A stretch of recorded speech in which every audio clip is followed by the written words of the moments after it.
नमस्कार। आज हम रूपक अलंकार का लक्षण एवं उदाहरण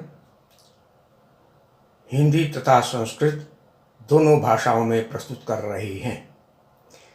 हिंदी भाषा में रूपक अलंकार का लक्षण है, उपमेय में उपमान का आरोप हो रूपक बने।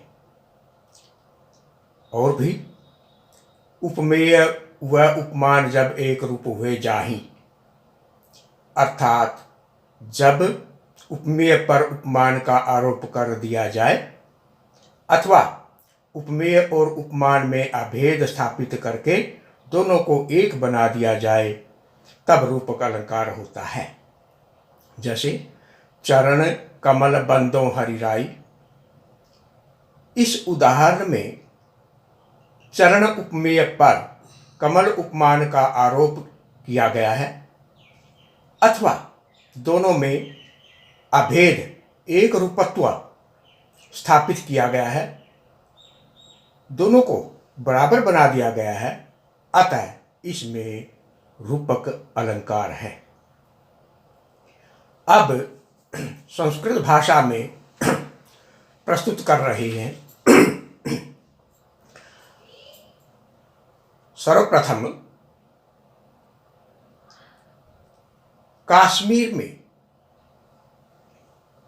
ख्रीस्ताब्द 1125 से 1175 तक हुए श्रीमद् राजानक रुय्यक प्रणीत अलंकार सर्वस्व में रूपक अलंकार इस प्रकार दिया है।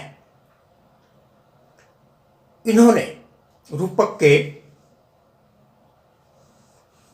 लक्षण बताते हुए कहा है, अभेद प्राधान्ये त्वारोपे आरोप विषयान्नपन्नवे रूपकम। अर्थात अभेद की प्रधानता होने पर आरोप हो, आरोप विषय का अपन्नव न हो, वह रूपक है। श्रीमद् राजानक रुय्यक प्रणीत अलंकार सर्वस्व में रूपक के भेद इस प्रकार किए हैं। निरवयव अर्थात निरंग, दूसरा सावयव अर्थात सांग, तीसरा परंपरित। निरवयव के भेद किए हैं केवल रूपक और माला रूपक। सावयव के भेद किए हैं समस्त वस्तु विषय और एक देश विवर्ती। पारंपरिक के भेद दिए हैं श्लिष्ट शब्द निबंधन और अश्लिष्ट शब्द निबंधन। फिर प्रत्येक के केवल रूपक और माला रूपक दिया है, अतः 4 प्रकार का है और इस प्रकार रूपक के 8 भेद दिए हैं। फिर अन्य इनके अतिरिक्त 12वीं शताब्दी ईस्वी में आचार्य मम्मट ने काव्य प्रकाश के 10वें उल्लास में रूपक का लक्षण इस प्रकार दिया है, तद्रूपकम भेदो य उपमानोपमेयो अतिसाम्यादनपनुत भेदयोरभेदः। अर्थात जो उपमान तथा उपमेय का आरोपित या कल्पित अभेद है, वह रूपक अलंकार है। आचार्य मम्मट ने रूपक के भेद इस प्रकार किए हैं। पहला सांग रूपक, दूसरा निरंग रूपक, तीसरा परंपरित रूपक। सांग रूपक के 2 भेद दिए हैं, समस्त वस्तु विषय तथा एक देश विवर्ती। उसी प्रकार निरंग रूपक के 2 भेद किए हैं, शुद्ध रूपक और माला रूपक। परंपरित के भी दो भेद किए हैं, श्लिष्ट एवं अश्लिष्ट। फिर श्लिष्ट के दो भेद किए हैं, शुद्ध श्लिष्ट परंपरित रूपक, माला श्लिष्ट परंपरित रूपक। फिर अश्लिष्ट के भी दो भेद किए हैं, शुद्ध अश्लिष्ट परंपरित रूपक, माला अश्लिष्ट परंपरित रूपक।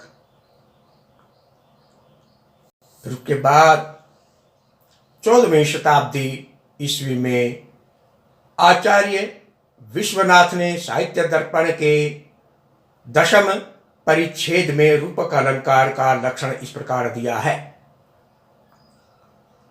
रूपकम रूपितारोपो विषये निरपन्नवे, अर्थात निषेध रहित विषय। उपमेय में रूपित उपमान के आरोप को रूपक अलंकार कहते हैं।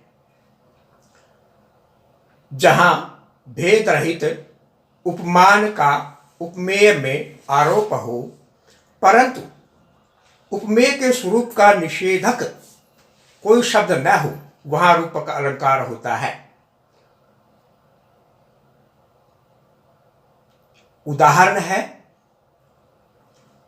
मनोज राजस्य सितात पत्रम श्रीखंड चित्रम हरिदंगनाया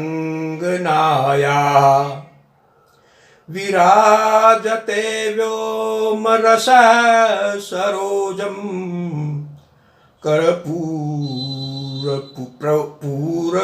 प्रभवमिन्दुबिम्बम।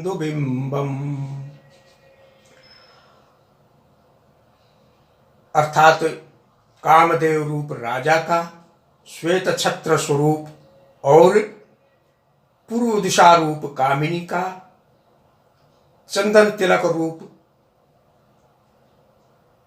एवं आकाश रूप सरोवर का सरोज रूप कर्पूर के महापिंड के समान चंद्रमंडल शोभित हो रहा है।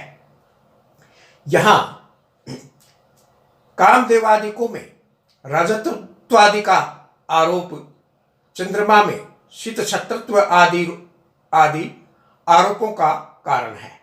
अतः यहां माला रूपक अलंकार है। आचार्य विश्वनाथ ने साहित्य दर्पण के 10वें परिच्छेद में रूपक अलंकार के 3 भेद दिए हैं, परंपरित, शांग, निरंग। परंपरित के भेद किए हैं, श्लिष्ट शब्द निबंधन, दूसरा अश्लिष्ट शब्द निबंधन। उक्त दोनों प्रकार का परंपरित रूपक केवल रूपक भी होता है और माला रूपक भी होता है। सांग रूपक के भी 2 भेद किए हैं, समस्त वस्तु विषयक और एक देश विवर्ती।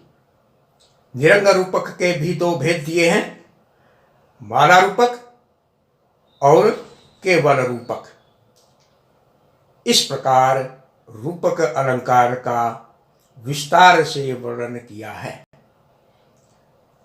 आशा है यह वीडियो आपको पसंद आएगा और भी अलंकारों के विषय में जानने के लिए इस चैनल को सब्सक्राइब अवश्य करें। धन्यवाद।